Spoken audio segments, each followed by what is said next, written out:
So a future without server, that's an interesting concept. And I start to think, well, what's the relationship between developers and servers, between developers and infrastructure? It's actually something that goes quite back in time. So a few weeks ago, I was working in the British Library here in London, not far from here, and I stumbled into this letter. This is a letter from Ada Lovelace to Charles Babbage. It's from 1843. And in this letter, she described probably the first idea of a computer program. That could be something that we can design, that an engine can build, can compute, without being done by a hand or a brain. And Ada Lovelace she had an incredible life. She was the daughter of Lord Byron, a poet and a dandy. And her mother, scared to have another poet in the family, focused her on scientific studies, and she became a great mathematician. And with the help of Charles Babbage, she helped build the first mechanical general-purpose computer. This is the compute engine, and the analytical engine. And this reproduction is in the Science Museum here in London. And among other things, she was also translating other articles into English. And when she was translating an article on the analytical machine by an Italian mathematician, Luigi Menabrea, that happened to be also one of the first prime minister of United Italy, she added some notes to this translation. And this that you can see here is probably the first written computer program. And it's actually very similar to what we will do now. This is to compute Bernoulli numbers, so something quite mathematically advanced. But we can see that there are steps, there are variables, working variables, results from each step that are passed to the next step. So something that we do today started probably at that time. And the first developer was probably the one that helped design the first computer. But computers and infrastructure is evolving over time. Now there's a lot of discussion around quantum computing, for example, when we're moving the fundamental building block from bits to qubits. So a qubit is a unit of quantum information and has all these strange properties from quantum computing. So with bits, we know there's a 0 or a 1, and then we can build everything we want. With quantum bits, with qubits, we have these strange properties that when you measure them, they're always 0 or 1. But when you don't look at them, they can be a superposition of the two states.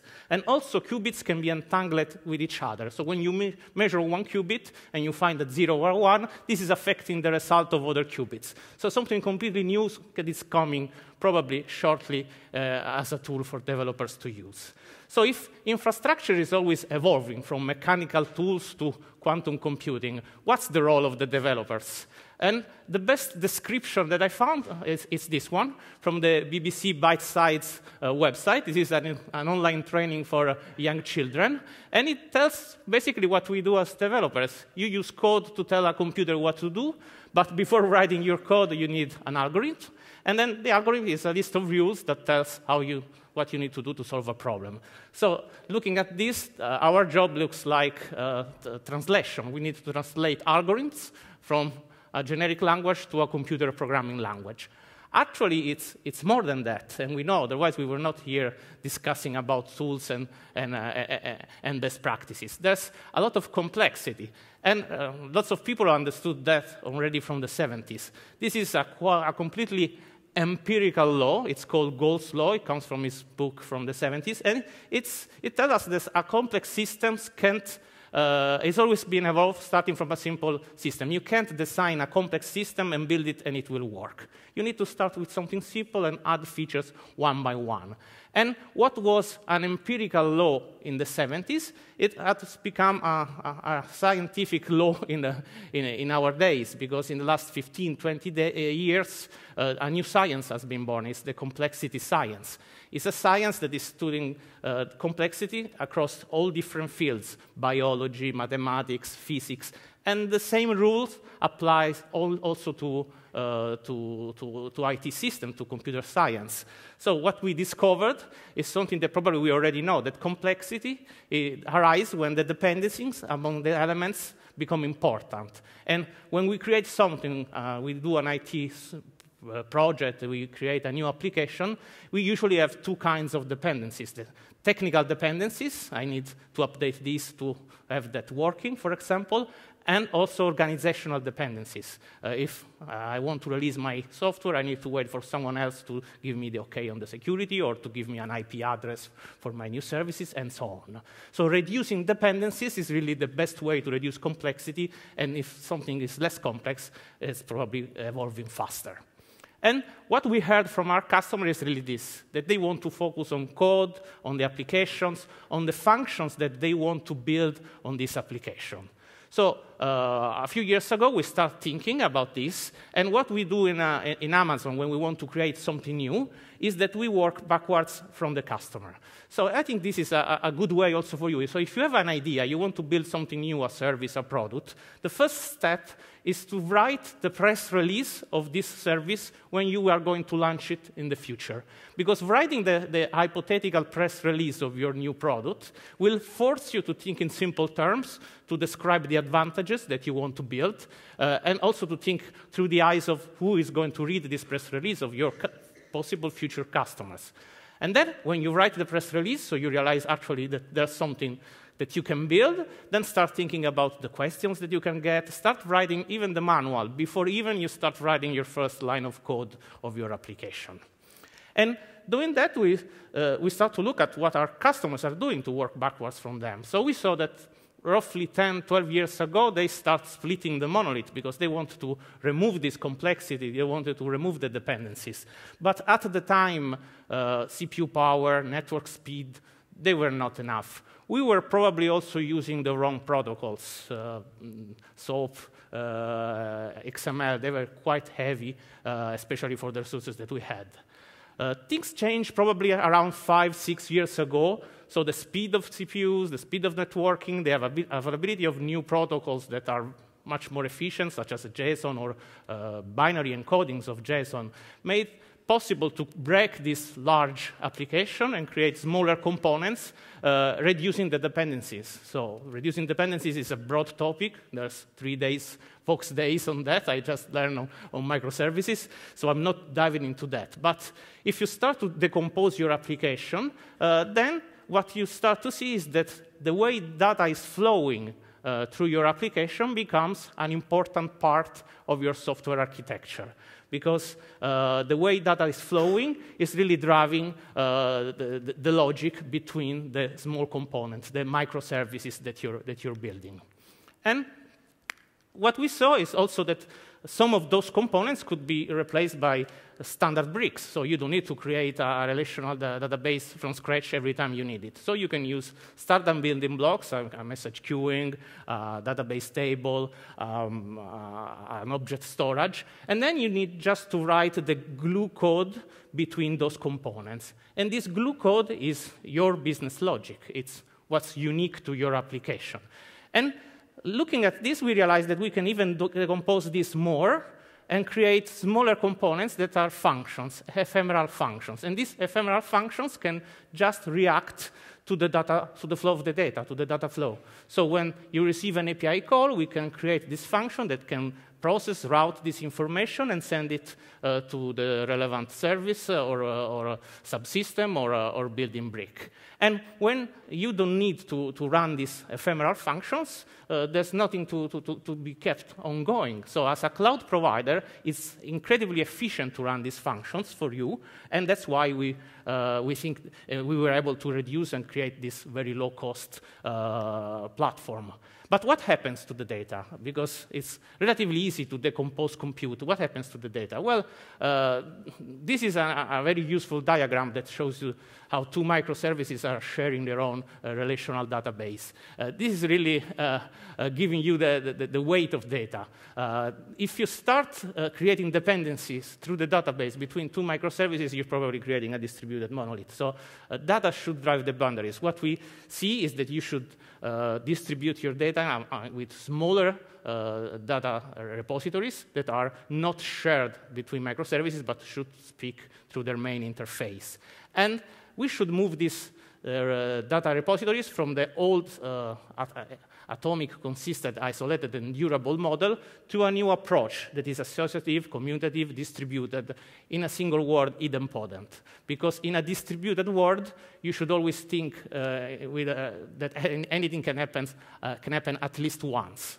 It's always better to think in an at least once perspective than in an exactly one approach. And actually, this is also something old. I found this paper from Jean Grey from 1981. He is from Tandem Computers. I don't know if anybody here remembers Tandem Computers. They were building these large fault-tolerant systems. And here he was analyzing the idea of the concept of transaction. It was quite new at the time. And he said that update in place, that is something that breaks the idempotency of a database, is really a cardinal sin because it's going against everything we've done for hundreds of years. Hundreds of years of accountancy, you never find an accountant that deletes something and writes over. You always add below. I think it's also required by the law. And maybe we should start to think in this way when we build our data repositories. And so what happens to the data flow? As I said before, when you start to build smaller components, the flow of the data becomes important. So the data becomes the source of the events. Because if you have a small database where you have all your customers, a small database where you have all your orders, another database where you have all your trouble ticketing systems, when you add a record, you're actually telling something about your business. You're telling that a new customer has been created, a new trouble ticket has been opened, a new order has been created by a customer. So these events that are normally seen as technical events are actually business events. And they create a sort of ordered history of your business, and they have this beautiful property of being immutable, because when something happens, you don't need to update it. You know that it happened at this moment in time. And immutable information is great for distributed systems, because it's much easier to manage than something that has a state. So this event can be the trigger of your business logic. So you can start to think in your business logic differently. So if a new customer has been created, what's the effect of this? Because our brains think in this way. And this is the idea of event-driven architecture, linking the business logic of your application to the business events that happen. This is something we did always for years for user interfaces. Now, in user interfaces, using patterns such as the observer pattern, we monitor the components of the user interface, and if something happens in one of the targets, then we can trigger an action, like check the syntax, create the user. What I'm proposing here is really to move that into the infrastructure level. So the platform itself is the observer. It can monitor multiple targets, such as an object storage, a database table that contains your customers or your users, a stream of events. And if something happens there, you can trigger an action. And this action is your business logic. I have a new user. I need to start the validation of the user. I need to go through fraud management to check if the user is valid or not, and so on. And really, to think in this new way that is completely different from what we were doing in the past, I think that you should not think of triggers like service A triggers service B, but you should think of cause and effect. Because our brains have evolved for millions of years thinking of looking for a cause for any effect. Sometimes we look for a cause even if there isn't, but in this case it's useful. So don't say service A is triggered from service B or vice versa. Think what is the cause. So in this case, service B is caused by service A. For example, if I create a new user, this is creating a validation process. And if you need to add a new feature to this application, again, you can think of cause and effect. What is the cause for the new service that I need to add? And then you will naturally find the way to link this to your event-driven architecture. And this can also be cyclic. This can implement acknowledgement and also replace distributed transactions. So for example, you can have a business process, a new user has been created, you started the validation, the fraud check, the credit card check, whatever, and then at the end of this chain, you send back an event that gives an OK to this new customer that has been created. And in this architecture, it serves as a local visibility. So each function, for example, only needs to know what's the input, what they need to do inside, and who they need to notify with their output events. So even if you have hundreds or thousands of services or functions acting together, as a developer, you just need to know locally what's your input, your business logic, and who you need to signal that to. And to make this even easier, I created this open source tool. So it's available on GitHub. It works completely in the browser. So if you want, you can just download it and run it. It's serverless by design. It's a tool that can help you try to design graphically an event-driven architecture and start thinking in this new way. And if you want, it can also help you build it actually in a real implementation. So what does the future look like? Well, I don't know if we will use quantum computers or we will use something different in 5 or 10 years. What I've seen, and it's gone through all the history of development, is that we will focus more and more only on the business logic. So all the code we will write in the future will only be your own unique business logic. Thank you.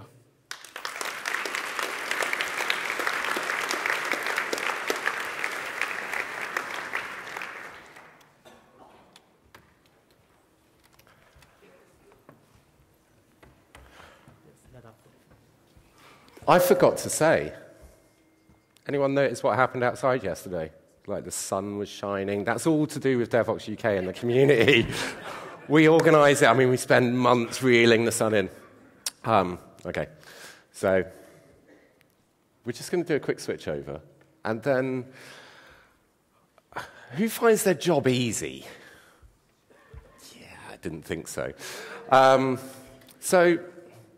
This next talk's really interesting to me.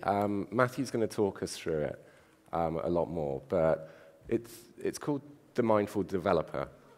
And I think that nobody put their hand up and said, yeah, their job's easy. And I think as developers, there's a lot of stresses and strains that are not talked about. And so I think this is a perfect environment to talk about those. So I'm going to hand over to Matthew Renzi. Matthew, thank you very much for coming along. The floor's yours. Thank you. All right. Oh, go ahead. Go ahead. Okay, so let's try that again. Quick show of hands. How many of you get stressed as a result of your high-tech careers as software developers? It's okay. We're all friends here. You can raise your hands. Okay. Who's currently stressed about your job right now? Okay, I'm a little stressed too. I'm up on stage speaking in front of people. And does anyone use mindfulness practices in order to manage the day-to-day stresses of your careers as software developers? Oh, a few people. Excellent. That's great to hear. Well, my purpose here today is to teach you about the effects of chronic stress in our high-tech careers and the negative health effects that this chronic stress has. In addition, or more importantly, we'll talk about mindfulness practices and how we can use these mindfulness practices to combat the effects of the negative effects of chronic stress. But we're going to do this all from a completely scientific, evidence-based perspective, and we're going to try doing this all in plain English so everyone will understand what it is that we're talking about. But first, we need to begin with a quick story. So, February 7th, 2014 was a pretty usual day for me. I spent my day at work writing software and analyzing data. I went out for dinner and drinks with a few friends after work, and essentially it was a pretty usual day. There was nothing really odd except for the fact I had a slight headache. Didn't really hurt though, so I didn't think much of it. I went to bed relatively early, got a good night's sleep. All in all, pretty usual day and pretty usual week for that matter. However, as I woke up the next morning, I noticed I had quite a bit of brain fog, general difficulty thinking, reasoning, and concentrating. I just assumed I was a bit groggy for the day, so I just kind of blew it off and went about my day. Now, as I got up and I walked around, I noticed I had a bit of this tingling sensation, like pins and needles, kind of all throughout my body, and most noticeable in my hands and my feet. So I thought, well, maybe I'm just coming down with like a weird cold or a weird flu, so I just kind of laid low for the rest of the day. However, when I woke up the next day, I noticed that I had a continuous ringing in both my ears. Now, this seemed a bit odd since I hadn't been exposed to any loud noises the day before. As I opened my eyes, I noticed I had it was like a field of static, or static throughout my entire field of vision, kind of like the noise of a slightly out-of-tune analog television. And now, this really started to concern me, so I scheduled an appointment with my doctor for the following day. Over the next few days, a series of really odd symptoms, visual, audio, and tactile symptoms emerged. First, I've never or hardly ever seen a floater in my vision up until this week. However, my entire field of vision is almost now completely filled with these floaters. In addition, I started seeing afterimages of objects. The same afterimages you'd see if you just stare at this image for a few seconds and then look away. However, this was happening just after a fraction of a second of looking at something with even low contrast backgrounds. And I also started seeing these little speckles that would zigzag across my vision anytime I looked at anything with a solid background, especially solid blue colors. Same thing you'd see if you were to get hit in the head, or sometimes when you stand up too fast, you notice those little things zooming around. About a dozen other symptoms emerged over the course of the next week, including other visual symptoms, auditory symptoms, and tactile symptoms as well. All of these symptoms persisted except for that brain fog, which fortunately went away after a few days. It was actually really difficult to write software when your brain's very fuzzy. My general practitioner ran the standard battery of tests. Everything came back normal. He said he wasn't even sure if he should send me to an ophthalmologist, an audiologist, a neurologist, or some other kind of allergist. So out of ideas and allergists to send me to, he referred me to the Mayo Clinic in Rochester, Minnesota. I spent 2 weeks at the Mayo Clinic getting dozens of tests from a variety of the top experts in the U.S. However, all of my tests, including a full MRI, came back completely normal. I eventually learned that this cluster of symptoms was caused by something referred to as visual snow syndrome. The cause is currently unknown, though it could likely be that it's a result of a stress-related disorder. And many patients really struggle with managing these bothersome symptoms. It causes people a lot of problems. You can imagine something like bothersome tinnitus being a problem in and of itself, but now imagine this entire, almost all of your sensory organs now have this constant noise coming through them. And as you can imagine, you essentially have a recipe for disaster on your hands. So the Mayo Clinic suggested that I reduce stress, I eat healthy, I get regular exercise, maybe take a yoga class, or learn to meditate, something like that, and then just kind of wait it out and hope that things improve over time. Now, my struggles with managing my bothersome symptoms led to considerable stress, anxiety, I had difficulty sleeping, I was having problems concentrating at work, and eventually depression. To be completely honest, things did not look very good at this point in time in my career. It just looked like I was about to nosedive, downward spiral, out of control. However, over the past few years, I've begun using these mindfulness practices to turn what were bothersome symptoms into now manageable symptoms. In addition, I've learned how to overcome the stress, anxiety, and depression that was caused by this constant barrage of symptoms all day, 24/7, 365 days a year. And this presentation is essentially a super simplified version of everything that I've learned over the past few years and about the problems that are created by this chronic stress that exists in our high-tech careers and how mindfulness practices can be a solution to these problems. But first, we need to talk about stress. So what is stress? I think the best way to explain it is just imagine that you're one of our early human ancestors foraging on the African savannas. You're walking along and you hear a rustle in the bushes, and immediately you think to yourself, well, the rustle's probably just a mouse, but it could be a lion. Now, if it's a mouse, the best thing for you to do is just to go about your business. A mouse really doesn't pose any threat to you, and it's not going to provide you with sufficient energy relative to the amount of work it's going to take to catch and eat it. However, if this is a lion, this is actually a huge threat to you. If this lion gets a hold of you, things are going to rapidly devolve to that, what would look like that beach scene, the Omaha beach scene from Saving Private Ryan. There's going to be blood and guts everywhere, people's intestines spilling out on the ground, some guy kind of walking around looking for his severed limb on the ground, hanging around. It's not going to be very pretty. These lions, they don't do nice with human beings. So you freeze in your tracks and you assess the situation. You need to be ready to fight or flee at a moment's notice. As a result, your body kicks in your stress response system. You become hyper alert, your heart rate accelerates, your breathing quickens, your muscles tense, and adrenaline begins to course through your veins. You are ready to fight or flee in a moment's notice. And this is how our stress response system is supposed to work. Our bodies, brains, and minds evolved to spend most of our days resting, relaxing, and recovering in very short periods of time under high stress while we either fight to the death or run as fast as we can to safety. However, modern society is completely different than the African savannas that our brains evolved to survive within. Instead, our stress response system is being constantly triggered chronically on a daily basis. We have environmental factors triggering our stress response, like noisy cities, high-speed traffic, and stressful office environments.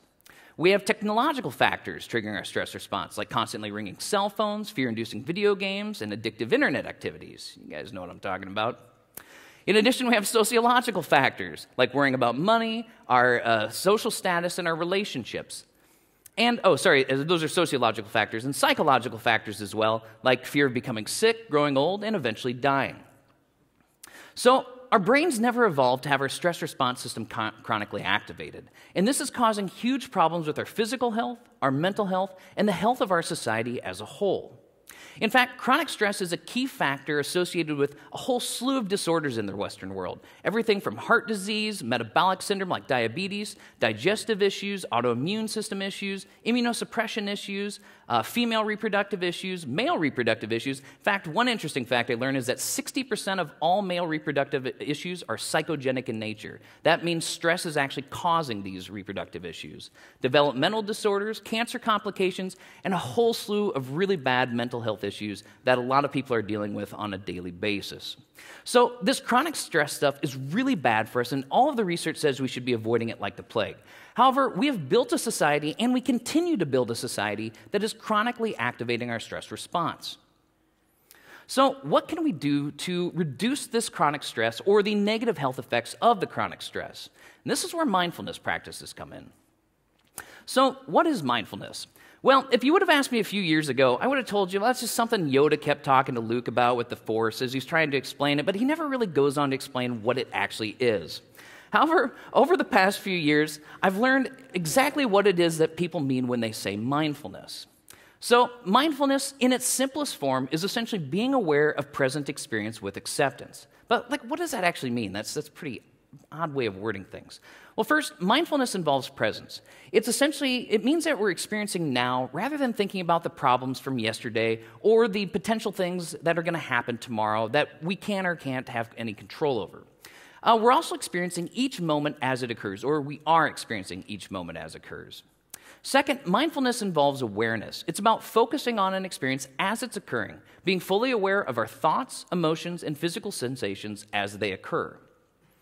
And it also involves acceptance. Acceptance means experiencing each moment without judgment or critical evaluation. An experience is neither good nor bad, it's just an experience that we're having. So these mindfulness practices exist in virtually every culture in the world. We find them most often in the religious aspects of society. Praying, meditating, yoga, even walking can be a form of mindfulness. So these practices have persisted even to this day because they have been so effective at helping us cope with this conflict that exists between our evolutionary survival adaptations and the modern society within which we live. Meditation is one of the most popular types of mindfulness practices. So how do we meditate? Well, I really struggled for years trying to find a good explanation of how to meditate with simple, understandable, and reliable and scientific explanations for how to meditate properly. However, I've eventually found the answers that I was looking for from very reputable scientific sources. And now this is the super oversimplified version of how to meditate, but I just want to walk you through the steps just so you understand what it is that we're talking about. First, you sit in a comfortable position. You don't need to sit on any fancy cushions or anything crazy. You just need to sit with your spine straight, sit straight up. Next, we position our hands in a way that's comfortable. Once again, we don't need any of those fancy hand gestures. We just need to rest our hands on our lap so that they're comfortable and out of our way. Then we close our eyes to minimize the amount of distractions. We're trying to do this in an ideal setting or in an ideal environment. Then we focus on an object of meditation. This can be one of many things. However, the breath is a very common and natural choice for a lot of reasons. So generally, we'll focus on our breath. Then after a couple seconds, our mind will eventually lose interest in focusing on our breath, and it's going to begin to wander. And this is completely okay. This is what our minds are designed to do. We simply notice that our mind has wandered, and then we just gently nudge it back to focus again on our breath. And then we do this with acceptance of the experience as it's occurring. We want to do this with non-judgment. We just want to be kind to ourselves and not be too hard on ourselves if our mind begins to wander. And then we repeat. We do this over and over and over and over and over. And we do this for potentially hours on end. And over time, you'll start to begin to notice that your mind begins to respond differently to different mental stimuli, physical stimuli, and emotional stimuli as well. And that's really all there is to it. It's actually that easy, but at the same time, it's actually really difficult. I mean, what could be easier than just sitting for a little bit and kind of watching the thoughts go through your mind? Then again, what could be more difficult than sitting for possibly hours on end in silence and observing each and every one of your thoughts as they go through your mind and trying to be non-judgmental to each of those thoughts as they're occurring? This can get really difficult, as you can imagine. So what is actually happening in our brains as we're practicing meditation? So in the past, I used to hear a lot of these, well, we'll just call it nonsense from non-scientific sources that are essentially trying to explain what's happening when we meditate. So before we go to the scientific explanation, let's hear what our ultra-spiritual guru, J.P. Sears, has to say is happening when we do mindfulness. Meditation carries life-changing, scientifically proven benefits, such as increasing your levels of harmony. It makes you more in tune, raises your frequency, makes you more yogi-like, repairs your karma, helps you be more centered, and of course, meditation helps you be more ultra-spiritual. But don't expect to get these benefits just because you're a tofu thumper who knows how to sit in an excruciatingly uncomfortable position for mind-numbing lengths of time. You've got to have the right meditation skill. So you can see why I was so turned off by this yoga and meditation stuff for so many years. These were the kind of explanations I was hearing in the past. And obviously, JP's joking about this stuff, but this is very similar to the stuff that I had heard and continue to hear yet to this day. So I think it's very important to point out that I'm a very scientific and rational person. I don't subscribe to any New Age beliefs, any spiritual mysticism, or any of that quantum healing flapdoodle. So I was initially quite skeptical about yoga and meditation, even after several experts on this topic had recommended it to me from the Mayo Clinic. However, over time, I've learned that there's actually quite strong scientific evidence to support the use of meditation when done properly for managing chronic bothersome symptoms like I was dealing with and for managing stress as well. Meditation has been shown to cause changes both structurally and functionally in the various parts of our brain. For example, we see increases associated with areas involving regulation of our response to stress, our working memory, and executive decision making. And we see decreases in areas associated with cravings, aversion, stress, anxiety, depression, and pain. In fact, there's strong evidence to support a wide variety of other structural and functional changes that provide benefits for managing stress, anxiety, and depression. In fact, with everything I've learned now over the past few years, I could probably talk for hours on the subject of mindfulness and meditation. However, just due to limited time and attention spans, I want to show you a bit of my own empirical evidence that I've been collecting to help further kind of support these claims. So each morning after my daily meditation session, which typically lasts for about 30 minutes, I connect myself to a biofeedback device. You can see it on my fingertips right there. In another year or two, I'm probably going to end up looking like this with all the fancy wires and sensors coming off of my head. But in the meantime, I try keeping things simple. So the device contains sensors that measure various aspects of my sympathetic nervous system. That's our body's natural fight or flight response. So I'm measuring things like galvanic skin response, which is also known as electrodermal response. It's a reasonably good measure of sympathetic nervous system activation. I'm also measuring heart rate and heart rate variability, which also act as proxies for sympathetic nervous system activation. And this also tells us about the opposite state of affairs called homeostasis, the body's natural resting and recovery state. So I collect these data from each of my meditation sessions so that I can analyze them for long-term trends using statistical analysis tools like the programming language R. So on the x-axis, we have time, starting from my first meditation session, starting from a month before my first meditation retreat until a month after my first meditation retreat. And on the y-axis, we have the average galvanic skin response from each of my meditation sessions. So the higher the data point, essentially the more stressed out my nervous system is, or the more reactive I am to the stressors. The data points in red represent the average galvanic skin response from each of my meditation sessions before I attended my first 10-day meditation retreat. The data points in blue, however, represent my galvanic skin response after my first 10-day meditation retreat. During these 10 days, I was taught how to meditate according to the Vipassana tradition of meditation. This forced me to have to learn how to maintain equanimity, to avoid cravings and aversions, to stay calm in the face of my constant symptoms. And as we can see, this is a night and day difference in my ability to manage stress and anxiety caused by my symptoms, and I'm continuing to improve even to this day. So while this is just a case study of one, and it's not a clinically controlled, like a placebo-controlled study or anything like that, I hope this might provide a bit of additional evidence to support the claims that I'm making, and hopefully will convince some of you that there might actually be something worth looking into in using this mindfulness stuff in order to manage the chronic stress and the negative effects of that stress in our high-tech careers. So what benefits do mindfulness practices provide us as software developers? Well, in addition to the things we've already discussed, there's actually a lot of stuff that's specifically beneficial for software developers.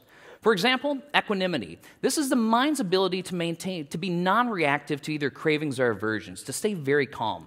This helps us to avoid things that are addictive, which are constantly around us in our high-tech careers, and to stay calm in these difficult situations, like code reviews. Concentration. As developers, we have jobs that require very deep focus. And so meditation helps us to develop deep mental focus, which is obviously beneficial in a variety of software development tasks. As developers, we have a tendency to judge people, situations, and especially other people's code quite harshly. So mindfulness teaches us to see our thoughts, emotions, and experiences and other people's code as neither good nor bad. They just are. And this helps us to reason about the world more objectively. And let's face it, as software developers, we often have difficult times managing our egos. So mindfulness practices help condition an egolessness, the ability to remove your ego from the equation, which makes it a lot easier for you to work on teams with other people. And compassion. As software developers, we oftentimes lack empathy towards other people. Many of these mindfulness practices condition and foster a type of empathy that leads to being more compassionate and understanding about your teammates. And sustainability, which is actually really important in the software industry because of the amount of burnout that we have as a result of our unsustainable lifestyles as software developers. And I should say, in the event that you're thinking to yourself, you know, well, I don't deal with any of these problems. I handle stress really well, and I'm just fine. I want to keep in mind that these things are cumulative. Like, when I was 20 years ago just starting in the software industry, I handled stress a lot better than I do today.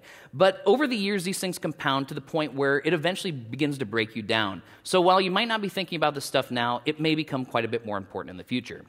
Ultimately, mindfulness practices can provide significant benefits for software developers and IT professionals in general. All right, so where should we go if we want to learn more about any of the topics that we discussed today?